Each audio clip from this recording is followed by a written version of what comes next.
Welcome to our third class preview for the MS in Education International Teaching and Global Leadership cohort. Today, you are going to get a preview of the Global Education Policy and Analysis course as a part of the ITGL program. My name is Serena Stewart. I'm Associate Director of Admissions here in the School of Education, and we are just so excited that you have joined us to get us a glimpse inside what it's like to be in the ITGL classroom. Good morning. I'm Jennifer Adams, and I'm the instructor for this class. I just want to, again, welcome all of you to what we're calling ITGL Preview Class Week. As Serena just mentioned, we've had several preview classes this week trying to give students, prospective students, admitted students, anyone who's interested in ITGL, a sense of what it's like to be part of the ITGL community and get a feel for what it is like to be in our classes. Earlier this week, my colleagues Veronica Guglielcello and also Mark Trexler shared classes on global leadership and on advanced instructional strategies. Today, I'm joining you to give you just a glimpse of what it might be like to be a part of our global education policy and analysis class. And also, I'm very pleased that we have a few of my students from my course this semester that are joining in today to also just give you a sense of what it's like to participate in sort of an interactive discussion on global education policy topics. For those of you who don't know a lot about ITGL, ITGL really is a master's program here at the Johns Hopkins School of Education, where we are prioritizing and preparing future global innovative educational leaders who are future ready and prepared to work in many spaces, including business, technology, schools, policy communities, and governments, with the idea that educators and educational expertise really belong everywhere. And the way that we do that is thinking about ITGL as really this intensive educational experience that has key components to the way that we design the curriculum and student experience. And so preparing students to have knowledge and sort of substantive information and experience about what we consider some of the most important aspects of the field of education, as well as infusing an informed global perspective of educational trends, educational research, educational policy into that work. And then we pair that with a targeted expert knowledge area in a focus area that students select themselves, and then also include extended learning, which is an applied learning experience, like similar to an internship, to give students an opportunity to apply what they're thinking about in a true educational context and get some real life experience, and then also wrap it up with a professional portfolio. And so the courses that we've actually decided to allow people to preview this week are all three of these courses are part of what we would call the ITGL core. Those are classes that are designed to provide the sort of breadth of knowledge to students, to provide information that we think all educational leaders need to be successful in all of these different arenas at this point in time and into the future. So the Global Education Policy and Analysis course is one of the cores, and all of the students in the ITGL program, regardless of the focus area that they choose, take the Global Education Policy course. So a little bit about me. So I designed the Global Education Policy course. I teach one of the sections right now, but we also have some other instructors that teach it. I have been in the field of global and international education and also educational policy for a long time. And I think many of the questions that I have when I think about educational challenges around the world that I automatically think about, well, what are the policy implications of this trend? Or I think of a problem that's emerging, which we'll talk about today. And I very quickly think about how could we approach this issue from a policy perspective? Who are the stakeholders involved? And how could we provide solutions using the policymaking process? I learned part of these skills as a master's and doctoral student when I was at Harvard University, but also have honed them over time as both a faculty member, but also working as a Fulbright specialist and also interacting with ministries of education and governments around the world. So we're going to sort of get started, and my goal for today, I guess, is like twofold. So, well, probably more than twofold, but two things I definitely want to do is give you a sense of the course overall. So, what is this course about? Like, what are the topics we're covering? Why we think they're important? But then transition to a mini lesson about one of the topics we covered in week 4 of this course, and so that we can include our ITGL students, and also want to invite the people that are attending as well to participate in the mini lesson, or even now and thinking about if you have something to share, if you want to answer the questions yourself, please feel free to copy your answers and perspectives into the Q&A part of the webinar, and we can read them out and you can be involved in what we're doing as well.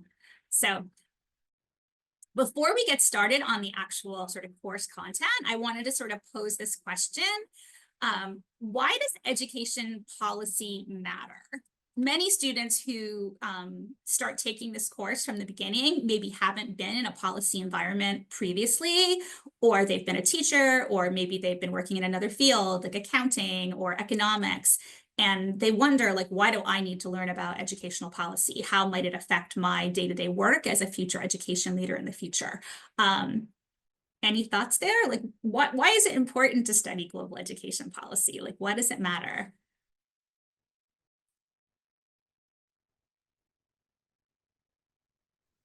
So I think that because of globalization, it is more and more important for not only countries, but also for the educational leaders to know about the global education trend so that they can revise their own policies and actions, react to this trend, and to be more updated.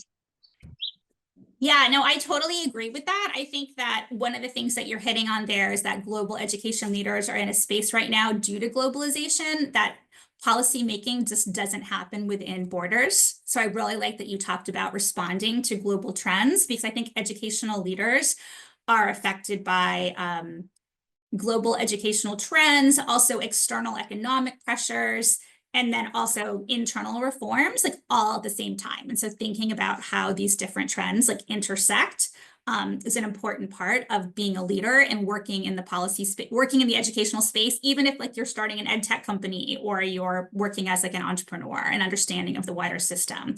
Does anyone else have any thoughts about like why we should study global education policy?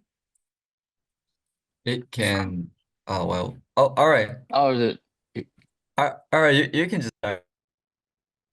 Oh, look at Jen and also Lucas both being too polite. You both, there's time for both of you to let us know what you think. Go ahead. Lucas, why don't you start? from my perspective, global education policy is about deciding what education should be like around the world and how to make it happen. So once an agreement is reached, many countries align their policies and move in the same directions. So they directly affect schools and teachers in the countries. So I think it is important. Thanks. Jack, did you have something separate to add there? Yeah, I think it can push some like educational innovation, and there are some experience can be used by the other countries. For example, a good policy like from Finland, and from what we learned from Finland and from what I studied from like Korean, I will try to think whether these kind of policies can be used in China. And I think maybe in the future we will be the policymaker, and that is an important a step for the policymaker to do, to think whether they can make more contribution for their own policies. Yeah, I love that you just mentioned like what we learned about Finland, that you've thought about like, would that be possible within the China context? Because that's something we talk a lot about. But I think one of the reasons that most people involved in the space of education should care about educational policy is because of that trend, right? That we see policy borrowing happening around the world. Like this policy has been really successful in this country. Like, why don't we just like try it out where we are? And one of the things that we've talked about a lot in this class is about the local context and whether it's possible to adapt some of these policies that we're seeing in some places. You also hit on this other really important, I think, idea, which is the idea of sort of global diffusion of topics, right? So we know that like international organizations and are working in the like international organizations such as like UNESCO or the OECD, for example, are working in the educational policy space. And so educational policies do trickle down around the world. And so being able to understand what's happening in other contexts and understand the global discourse that's happening in the educational policy space, I think is an important part of being able to respond to problems and also to innovate, like as you said, related to education, wherever you are, whatever context you're working in.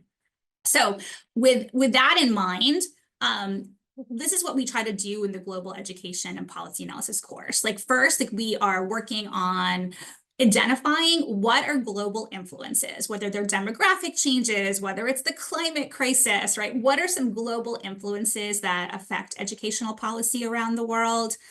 Students at the end of the course should be able to demonstrate the ability to utilize policy formation processes to define problems, which we're going to do a little bit of a mini lesson on today, assemble research evidence, assess needs and trade-offs, analyze different types of policy alternatives, and then ultimately make policy recommendations in diverse contexts. To do this, one of the things we do in the course is try to describe and analyze some different theoretical approaches to global education policy. We work to identify, describe, and analyze contemporary global educational challenges that are happening like right now. And then, as I mentioned, really think about how we can understand the role that local contexts play in successful policy implementation. So with this in mind, we have the course is divided into 4 parts. So the first part of the course focuses on the introduction to global education policy. I'm going to talk about each one a little bit. And then we look at a section on problems, alternatives, and policy, theoretical approaches to policy, and then dive into contemporary policy topics and look at some country cases. So what does all of this mean? So in the beginning of the course, we really set the stage by spending a few weeks. And again, this is a 15-week course, right? So spending a few weeks talking about what is global education policy, who are the stakeholders, what are some of the policy priorities of international organizations? Some of the big players we talk about are the World Bank, UNESCO, the OECD. What are some of the global influences on education policy? Can educational policy and reform success be generalized from one country to another? What are some of kind of the problems that we might run into if we do this, right? And then how the global education policy discourse influences national and local educational practices, but you can see the little diagram to the right.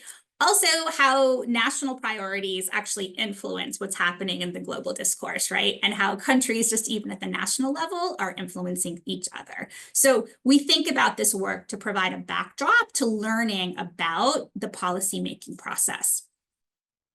In the second part of the course, we spend time, I have my book here right on my desk, so it's with me all the time. We spend a lot of time using the method described by Bartek and Panishnik in the policymaking process and understanding these steps. So we actually just sort of wrapped up this section in the course where we work through these steps with examples, thinking about how we would actually try to solve a policymaking problem. Now, there are different, I would say from a theoretical and also practice perspective, there are different types of policy analysis models. Many of them have things that are similar. They might be a little bit different, but these are the steps that we focus on learning about in this course because it's used by a lot of development organizations.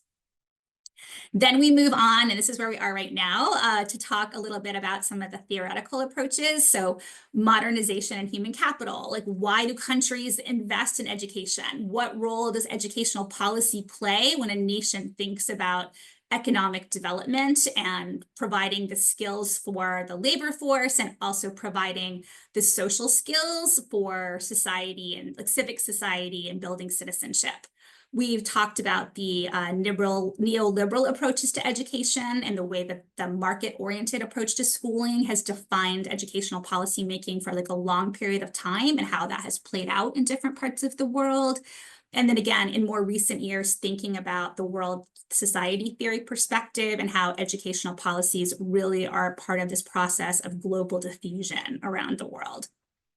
And then finally, one of my favorite parts of the course is towards the end, where we spend time looking at country cases. And in this part of the course, we're really I'm trying to think about, from my perspective, how can I give students an example of understanding some contemporary policy problems that are being encountered in many settings around the world? You can see over on the right side of my slide that I've listed that there's a lot of policy problem topics out there. We can't get all of them in these 5 weeks, but year by year, I do sort of shift around, like what are the topics people are thinking about. So you can see that this year we're looking at policy trends more generally in China, and then the idea of privatization, the idea of teacher shortages, which is a problem around the world right now, language policy, and then also inclusive education, special education. And then the other part of this part of the course is thinking about giving students a understanding of what's happening in diverse parts of the world. So you can see here that after completing this section of the course, that students will have an understanding of something that's happening in the policy spaces in China, Chile, Indonesia, Germany, Morocco, and Bhutan. And also hope to change that up in different years. But I think one of the other things that the way the course is designed, and this is just giving you an idea of what the sort of sequence is for assignments, is that students also have the freedom to explore some of these other policy problems that they might personally be interested because of the situation perhaps in their own home country or a country that they're interested in. So you can see here that there's a national education systems description assignment where students have to learn about another country's educational system. There's a policy alternatives paper that cannot be the same country as the national educational systems paper to encourage sort of breadth. And then there's also a problem analysis and policy recommendation presentation and final paper, where groups of students explore a policy problem and then look at alternatives and make recommendations, like that they are making recommendations to a government related to that country. And in that space of the class, these are just a couple of topics that students have looked at like in past years, where you can see that there's just a wide variety in terms of countries. Like you can see here, Kenya, Germany, Singapore, Mongolia, South Korea, and also some really great innovative recommendations for governments. And so, for example, the first one, last year students proposed a conditional cash transfer program to reduce gender inequality in school access and completion in Kenya. Also, the second one here, they came up with this great acronym, TRIVE, the TRIVE program that they recommended to the German government. And so you can see here that there's an opportunity to explore different problems that you might be interested in, and then also explore different countries that you might be interested in. And then one of the other things that I just hope you sort of like take away from the way that this is designed is that this course, I think, like many ITGL courses, have some key assessment features. And so one of them would be that there are different modes of demonstrating learning that would be aligned with the focus of the course. So for example, in the fall, I teach a course where students actually create a final podcast is one of the way that they are assessed.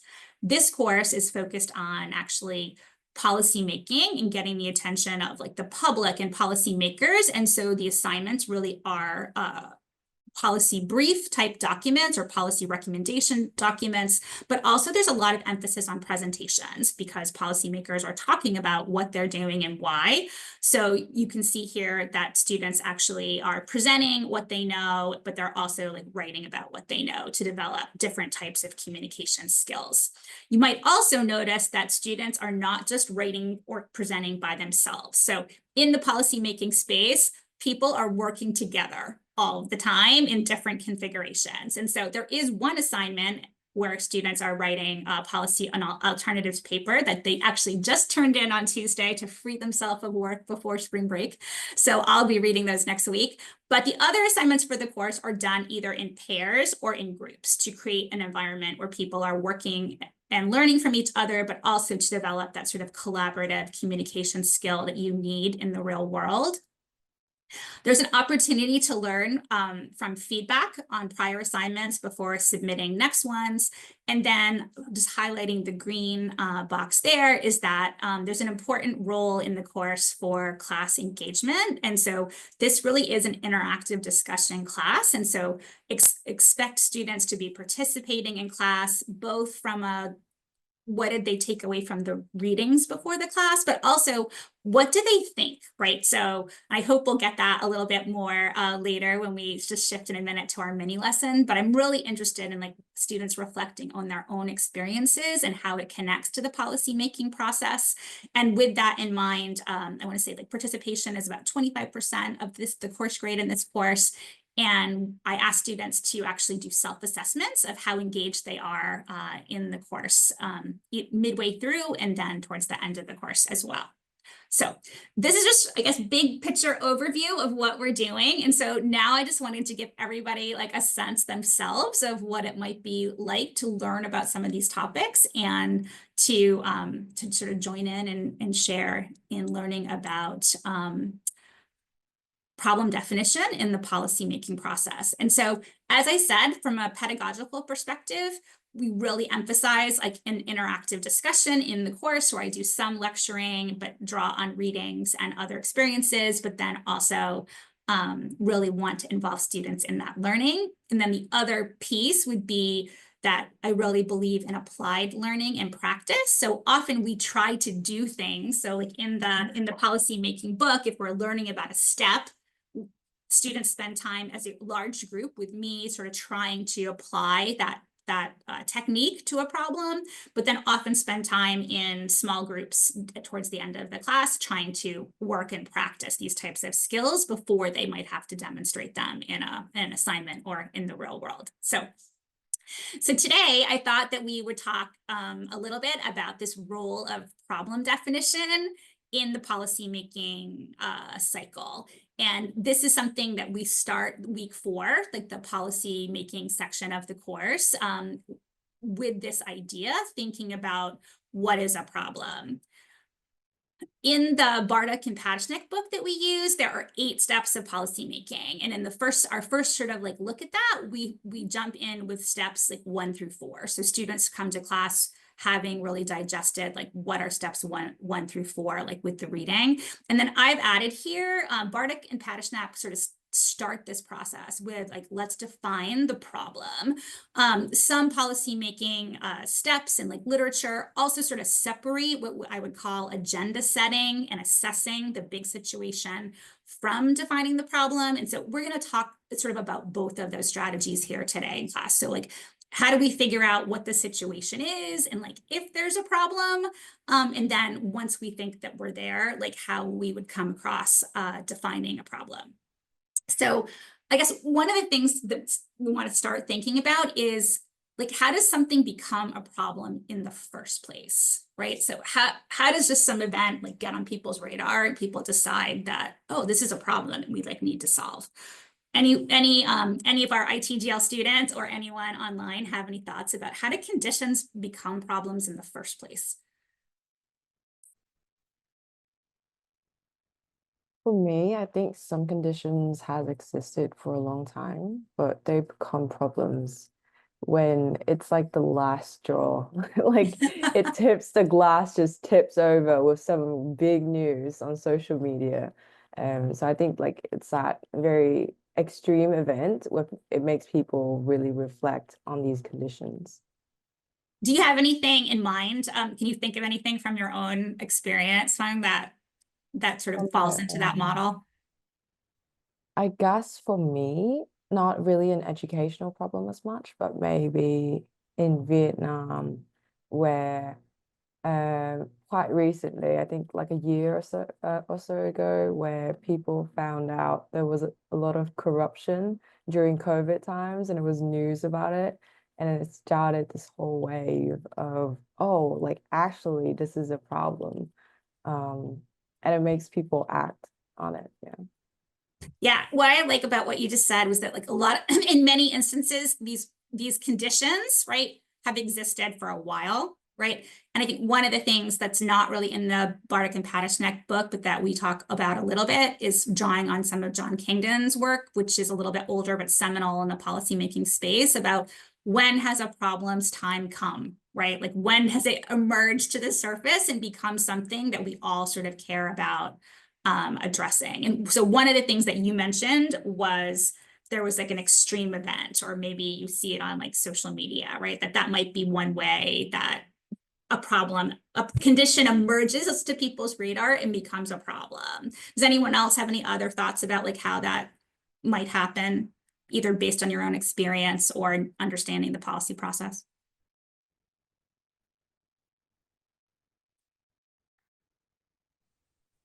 Maybe when people see the condition as undesirable or need to be improved by comparing the current state with that of other countries, just like uh, quantitative data like PISA from OECD or educational report from UNESCO or other organizations.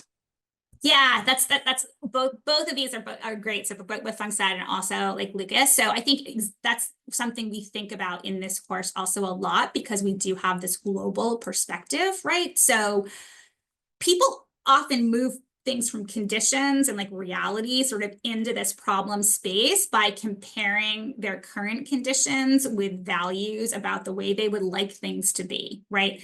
And one of the ways that happens, particularly with like globalization, is comparing. And so Lucas just mentioned PISA, which is the Program for International Student Assessment, which is a large international comparative test of 15-year-olds around the world. So in that sense, it would be comparing the performance of students on this test with the performance of students like in other countries.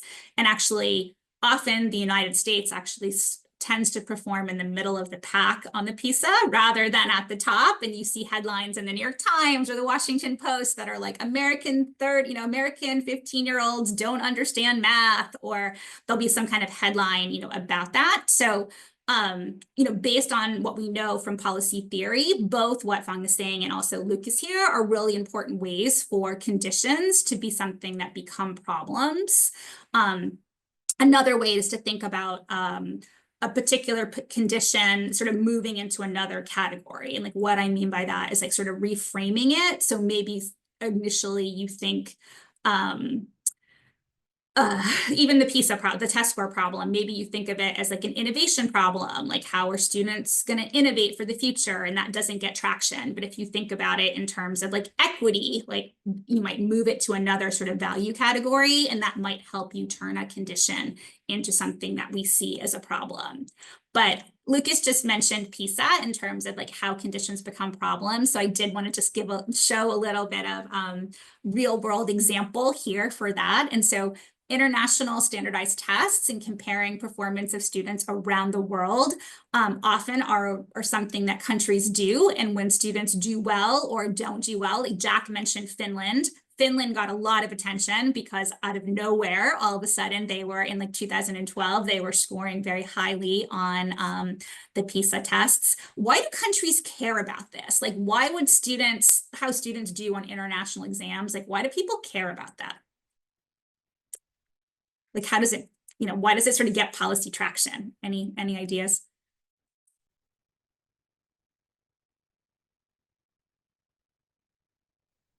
I think that sometimes countries might connect the results of the PISA to their students' performance or their future growth, so that if students didn't perform well in PISA, they might assume that these students cannot behave well in the future and become talents, or do they lack some abilities that is necessary in the global context or not?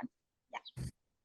Exactly. I mean, probably other reasons as well, but there is this sort of economic competition happening like around the world. And so countries get sort of alarmed, right? So But it's not only about the top scoring. So in recent years, PISA has covered other types of content. So they regularly test in math, science, and reading, but over time, PISA has also covered other areas. For example, like they've done global citizenship in one of the past years. They've done global competencies, they've done creative thinking, they've done problem solving. So this is results from the PISA in 2022, and you can see here Singapore being a top performer, and consistently Singapore has been a top performer. I also want to note here for our audience that's tuning in from East Asia or from China that in the 2018 PISA and also the 2015 PISA, China, which only covered Shanghai, Beijing, Jiangsu, and Zhejiang, was the top scorer. China did not participate in PISA 2022 because of the situation with schools post-COVID, just so we know. So Chinese cities and areas are not from mainland China are not covered here.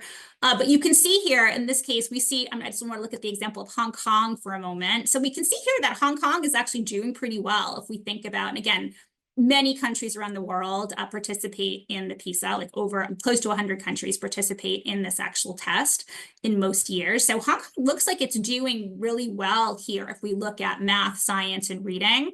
But as I mentioned, PISA in 2022 also covered what they called a creative thinking part of the test. And I know this is really small, but I'm gonna you can see here that some of the countries that scored well overall on the PISA, like South Korea and Singapore, are still doing well in the creative thinking part of the PISA. But if you look here, Hong Kong, that scored very well in math, reading, and science, scored what they would consider below the OECD average in creative thinking. And this caused, I think Feng talked about, social media, or there being like a crisis, event that make people pay attention to something. This certainly happened within Hong Kong, sort of following the results of Hong Kong's performance on the creative thinking part of the PISA. So scores overall are great. Like students in Hong Kong are learning math, reading, science, sort of considered they're in the top performer category. But then this one component of the test, we see headlines coming in from different types of news. And this was pretty sustained over a period of time. You can see that some of these articles that I have here are just topics like Hong Kong students score behind first place Singapore. And I think that's part of a larger global competition context between two very economically productive, like East Asian cities, right? So, but we see that over time that there are even opinion pieces or editorials that are coming out in the paper, like developing Hong Kong's young minds to think creatively, or latest PISA results show Hong Kong education stuck inside the box, right? So this strategy of something becoming receiving attention or becoming a problem because of sort of sustained media attention and bringing it to the public's attention is something that we think about when we think about how do things that are just happening become problems that we might want to address from a policy perspective. And Kingdon in his work talks about ways that problems come to be recognized. One of those is some type of crisis focusing attention. Sometimes that's a more dramatic crisis. So for example, like school shootings in the US would be an example of something that calls policymakers' attention. That's, I think, really dramatic crisis event, but also viral news stories or intense media coverage would be other ways that we think about focusing the public's attention on a topic that could be addressed through education policy.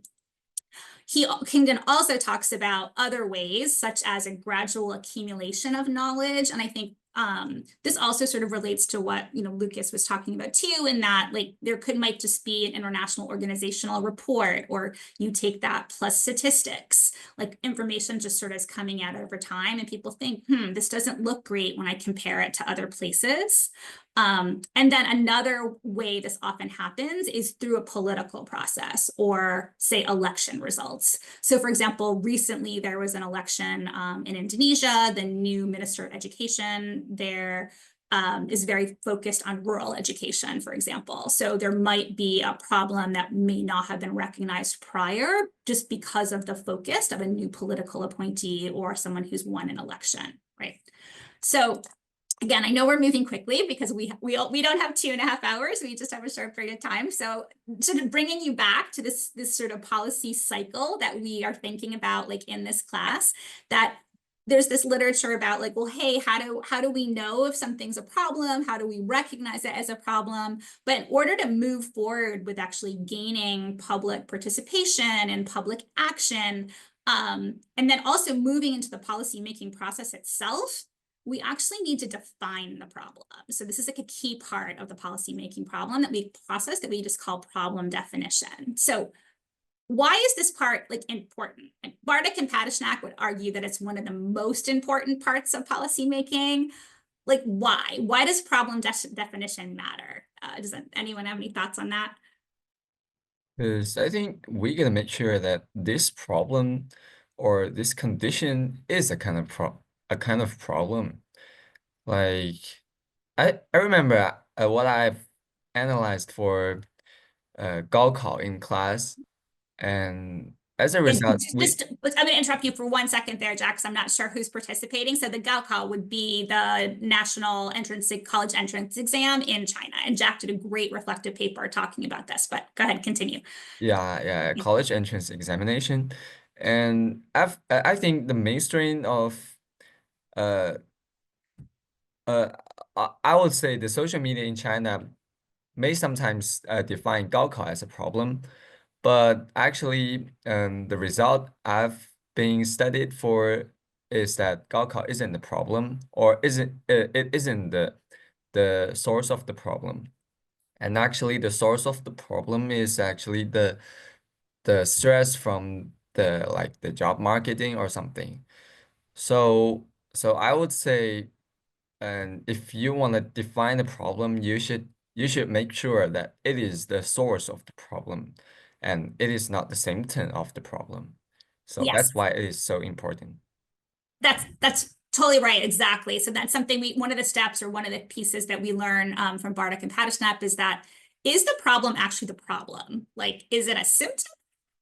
Or is it actually what the problem that we're trying to solve? But actually, I think also, Jack, your example raises another issue that I wanted just to pose for people as well, is like, you just mentioned the college entrance exam in China, and anyone else feel free to chime in here. Ziyu, I know you also had some thoughts about this when we talked about it in class. Do all stakeholders typically see a problem in the same way? So if we're thinking about the creative thinking in Hong Kong, or we're thinking about the national entrance exam in China, if we're thinking about mental health in any countries, do all the stakeholders involved usually initially see a problem in the same way? And does that matter?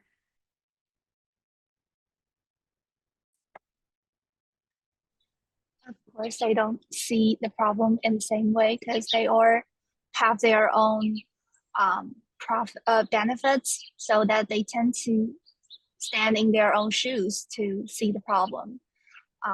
And for example, for the Gaokao, I think that the students might see the problem in a different way because they are the persons who really suffer from the heavy pressure.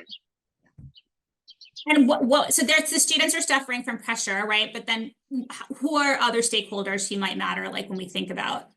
Well, I think the National Education Department, they might think that due to the big population in China, it is really hard for them to do some reforms to change the whole system, so that they tend to maybe follow the big picture and to still do this way so that they can make things more easier to solve for them.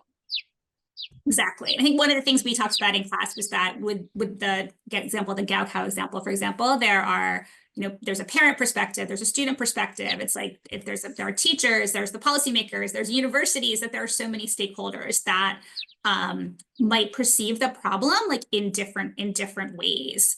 And that's a place where problem definition can become really important, right? So it plays an important role in agenda setting. Like, we can't think about what are some possible solutions or policy alternatives to a problem if we don't have clarity about what we think the problem actually is. problem definition and the way we frame a problem also sort of lays the foundation for doing something about it. And I think also in this case where we're talking about the National College Entrance Exam in China, like that problem definition helps us create a shared understanding among the different stakeholders about what the problem is. And if you don't define the problem really well, you end up with these vague definitions that can lead to misunderstandings, which can delay the policy making process, like in best case scenario, but also can just lead to ineffective problem solving down the road if you're looking at a symptom rather than the cause of a problem. Sort of a classic example to sort of bring this to life a little bit from actually, again, John Kingdon's work. He talks about the way we define problems actually help us bring different coalitions together. One that is frequently used within the United States context is the idea of this classic alcohol illustration, where defining the problem of alcohol as a problem of alcoholism, right? So meaning that people have almost like an illness for alcohol, using alcohol, produces this powerful political coalition uniting different groups who might feel differently about this problem if it was defined in a different way. And so these are just 3 examples of constituents that would be involved. But again, defining the problem as alcoholism, right, rather than the problem just being like alcohol or alcohol use, it allows the alcoholic beverage producers, for example, like they're not responsible for the problem anymore. It's not that they're producing alcohol and giving it to the public, right? Like they're not the problem. And so they can get on board with the solution. Groups that actually provide treatment for alcoholics also can get on board because they see themselves as a solution to the problem and a flow of public resources there.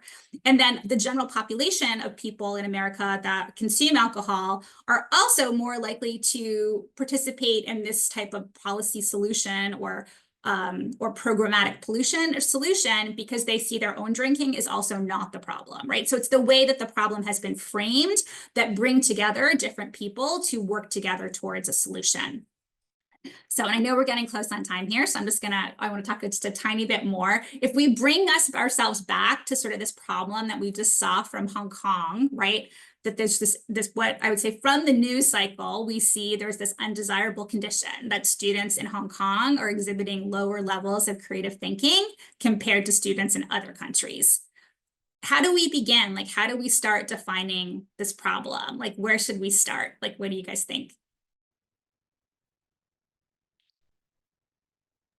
I would start with looking at the exact data that says, where does it say lower levels of creative thinking for Hong Kong students compared to students in other countries? So you'd first want to make sure like there's data to support that to back it up. Okay. Yeah. Any other, and also I'm going to just call on Jack or bring up his idea. Fung, if we did find the data, and I think first they probably would point to the PISA results, but I think we could look, obviously we want to think about other data, but if we did see this, do we see the lower creative thinking scores as the problem, or possibly could they be symptoms of another problem? Like, do you guys have thoughts about that? Yeah. I think it would be symptoms of another problem, right? And I think it probably would take more evidence, more research, which we will do later according to Bardak and Patashnik. But maybe for me, I'm thinking just first thoughts. Maybe it would be something like how it's like high stakes exams, standardized exams, or maybe it's like the way that teachers teach creativity to their students. So maybe we look at like the potential courses. Yeah, I agree with that. And I'm going to just fast forward a couple slides just because. So based on the work that we're doing, like in step 1 with Bardak and Patashnik, I mean, there are key points when we think about the problem definition process. So they offer, focus on the cause of the problem, not the symptoms. Be really, really careful with this step. So we would need to spend some time there. And they also encourage this idea of iteration. Like once you think that you've solved the problem and you've gathered the data, for example, that Fung's talking about, or you think you've actually thought about possible causes of the problem, think about it again, like that it's an iterative process. Also encourages us to incorporate diverse viewpoints, as Feng just mentioned, use evidence and data, both quantitative and qualitative, to try to understand different dimensions of the problem. Think about the contextual conditions, right? And as I said, be ready to revise this process. So I think two of the things that we definitely would start with is like, again, trying to focus on the cause of the problem, right? Like not the symptoms. I think Feng mentioned a couple of these things that just sort of came to mind. Like for me, if I was thinking about this, I think in class, in groups, we would research and brainstorm this a bit more. But is the problem the creative thinking outcomes, or could it be an exam-oriented educational system, right, that's focused more on memorization than creativity? Or could it be just that because the way the curriculum is structured, there just isn't enough time in the day for creative subjects, right? Or is it that like students actually are doing creative things, but they're just actually not being assessed? They're not part of the accountability system. Or could it be about teaching practices? Or could it be about societal norms? Like, is there a fear of failure, for example, or a preference for conformity? But there are all kinds of different reasons that could be associated with this type of outcome. So we'd want to spend some time thinking about that and studying that. And then also, as was just mentioned, we would want to try to at least gather data and evidence, different types. And so, Feng mentioned like the creativity scores, or she'd want to get some type of information about that. I think we could also get quantitative information about students' participation in different types of creative activities. We could like investigate the curriculum, like how much time do students actually have, right? So that there are different ways to think about what kind of data would we need to really fully understand the dimensions of this problem. And again, in our course, thinking about these steps here, we really spent time practicing, like looking at different problems in groups and thinking about how can we take Bartok and Patashnik's ideas and apply them to something that we care about. And so, yeah, I think given time, and also because I know my students need to go to a class in just about 10 minutes, I'm going to wrap up the mini lesson actually there. But so I want to thank all of the ITGL students who joined us today. And I also want to thank everybody who's joined us online. We are going to open some things up for questions in a few minutes. So I'm just going to turn things over to my colleague Serena to let her talk to you a little bit about admissions if you are interested in ITGL. And also just again, thanks to all of our students. And if you guys do have to run for class, it's like totally fine. You can sign off and go. So again, thank you. I'll see you guys later. Okay. No, thank you very much, Jennifer, for your class, and thank you for the students for participating. So I am just going to quickly go over some application requirements for admission and later our admissions timeline, because I know some of you might not have yet applied to the ITGL program. So at minimum, you are required to submit the online application. You can find that on our website at education.jhu.edu. There's an $80 application fee to submit your application. You'll need to upload your resume and essay. We do hope that in your resume that you are highlighting, any relevant experience that you have in the classroom and internships and education, any volunteer activity that you have, maybe any research experience. Those are pretty important. There's essay prompts in the application, so definitely, use those essay prompts to write your essay. You'll need 2 letters of recommendation. And then you'll need to submit your official transcripts. If you studied within the United States, you can submit the official transcripts directly to us from the school. If you studied outside of the United States in any institutions, we need a course-by-course evaluation done. So you'll be able to submit your official transcripts to the organization, and then they send us the official evaluation. The organizations that we work with and recommend for those evaluations can be found on our webpage for international students. International students also need to submit proof of English language proficiency. And then finally, after you submit your application and it's complete, you may be required to submit a video screening as a part of the application review process. If you are selected for that interview, you will receive an email from admissions advising you to reach out to ACEE Global to schedule your screening as a part of your application review. I mean, the application right now is still open for fall of 2025, so you can apply now if you have not yet started your application. If you're in the process, your application deadline is April 15th. That is the deadline to submit your application and get all of your materials to us. If you have an offer of admission, I know some of you may be there already, your deadline to let us know if you're coming and to pay your non-refundable enrollment deposit is May 7th. So at this time, we're going to open it up for Q&A. If you have any questions about the class, about the program, or about admissions, please submit your questions. We have about 5 to 7 minutes for some questions. And then we will, if we don't get to any questions, just leave you our contact information at the end as well. Great. I actually see a question that's come in already, and it says, I would like to ask whether the track of TEFL, so teaching English as a foreign language, requires 1.5 years of study. Which semester will the practical part be in? Thank you. So I guess a couple different things. And so right now with ITGL, we have had a 1-year intensive program where students have completed the 35 credits that are required for TEFL in a fall semester, spring semester, summer semester model. But we also have a newer model that we just started piloting this semester where you complete the 35 credits over 4 semesters. So that would be spring, summer, fall, spring. In either case, whether it's stretched over 3 semesters or whether it's stretched out over 4 semesters, the TEFL students complete 35 credits compared to 33 credits, which is what other focus area students do. And the students they do 1 additional credit in their last 2 semesters. So for example, the students right now, in the fall semester, they did not take an extra credit, but in the spring, the TEFL students have an extra 1 credit course during their spring semester, and they also have an extra 1 credit course during their summer semester. So they have these 2 additional 1 credit courses at the end of the program. While we're waiting to see if questions come in, I am just going to pop up the slide that has information for Serena and then for our awesome senior program administrator here, Betsy Matt, who many of you may, if you've applied or you're thinking about applying, you've probably been emailing with both of my lovely colleagues here. So another question has come in. So I enjoyed the classes from yesterday and today. I learned the reason for joining the program. How will we be graded?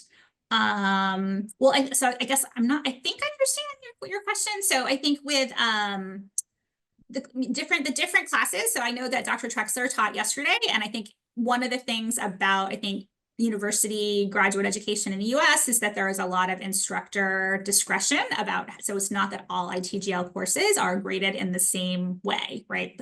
Different courses are aligned with the application to the real world and the topic people are studying. And so students are doing different types of assignments and being graded in different ways. I can tell you with the educational policy class that I just was talking about, the later assignments are weighted a little bit more. So that means that you have time. So if you think about your grade, that final policy recommendation assignment for a government that's in a group, right? That's weighted like 150, I think, out of 400 points, right? So it's weighted very heavily because the idea is that you have learned from your prior 2 assignments and that you can actually incorporate that feedback and learning and demonstrate it in the final assignment. So the earlier assignments are worth a little bit less. So that's like one thing. And then I'd say the other piece is that students do work in groups. And so if it's a group assignment, that students in the group get the same grade on the assignment. And part of what we look at there is we do an assessment of how the group's working. Students report back how the group's working, right? Because one of the sort of overall program learning outcomes in ITGL is being able to work collaboratively and work in groups. And so all of the assignments are just sort of calculated. The faculty grade all of them. They're not graded by TAs or anything, and you get feedback from faculty. So I hope that answers the question. Will each student have their own tutor? Is it a mutual selection mechanism? So in ITGL, we don't actually provide tutors. We do have TAs for the courses so that if students are finding a particular part of the course challenging, or they need someone to talk through a paper idea, or there's an idea that they're just like, oh, I just can't seem to grasp this idea. We do have TAs that have office hours every week. So students have an opportunity to either work, you can make an appointment with me in my office hours and I can talk about these things with you. You can also work with a TA to do those types of things. Also, ACE Global, which is one of our recruiting partners that help provide housing and other services here. In Baltimore, there are tutors actually available through ACE that you can actually sign up with. So there's just different ways, I think, to get help. And then I want to plug one more thing, and that would be depending on what you would like assistance with. The School of Education has a writing support center, and we have like a data support center. So outside of specific help with an assignment for a class, if you just feel like you want some assistance in like drafting a paper or writing this policy recommendation or using data for assignments, that we have support within the School of Education for students on those particular skill areas. I want to ask, how many students will there be in a course? That's one of the questions that just came in. Basic courses and specialized courses respectively. And so I would say that generally varies a little bit, particularly in the specialized courses for focused areas, because part of it depends on how many students we have in a given focus area per year. So, but I would say our general philosophies, we try to keep the courses around 20 students. Sometimes that might be a little bit less. So for example, I think this semester, the digital age learning and technology classes have about 15 or 16 students in them. Sometimes it might be a little bit more. I have 26 people in my policy class, but that's because like people kept asking me to join it, and I am very soft, and I kept being like, okay, I'll add one more. Okay, I'll add one more. But we do try to keep them around 20. With the idea that I hope what you saw in our classroom today was that we really want students to be participating in the class discussion. And we also, as faculty, like to develop like really personal relationships with our students. And so we try to keep our classes around 20, 21 students because we just think it's useful from a pedagogical perspective. Okay, great. Well, I don't see any more open questions, and we are at time. So if you do have a question that was not answered, definitely feel free to reach out to myself or to Betsy. We are happy to help you. And thank you so much for taking the time to be with us today. And if you've joined us all week, thank you. I hope you have found the classes very informative. I know that it's been a great week for me.